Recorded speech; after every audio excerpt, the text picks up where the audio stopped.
নমস্কার। আজকে সাপ্তাহিক রাশি বলে আলোচনা করব। সাপ্তাহিক রাশি বলতে 13ই জানুয়ারি টু 19শে জানুয়ারি 2025। এই সপ্তাহে কিন্তু মকর সংক্রান্তি পড়েছে। খুব ভাইটাল সপ্তাহটা।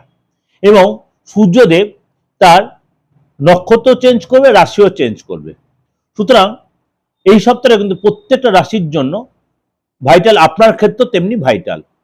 মকর রাশি, পুরনো যে রিলেশন আপনার নষ্ট হয়ে গেছিল সেই রিলেশন কিন্তু সে আপনার ফ্রেন্ডের সাথেও, বাবা মার সাথেও, আপনার প্রেমিক প্রেমিকাও বা কোনো বন্ধুর সাথে আপনার সেই রিলেশন আবার কিন্তু জোড়া লাগবে এবং যথেষ্ট সুসম্পর্ক তৈরি হবে।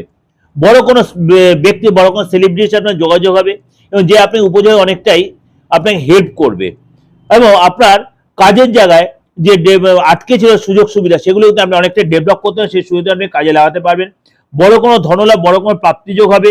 পুরনো জিনিস কেনা বেচা, পুরনো কোনো জিনিসে আপনার আয় হবে, আয় উন্নতি হবে এবং বসের যথেষ্ট আপনি প্রশংসা পাবেন।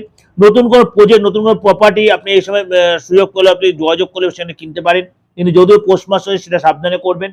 ফ্যামিলির সাথে আপনার যথেষ্ট বন্ডিং ভালো হবে, আপনি একসাথে দান ধ্যানে যথেষ্ট অংশগ্রহণ করবেন।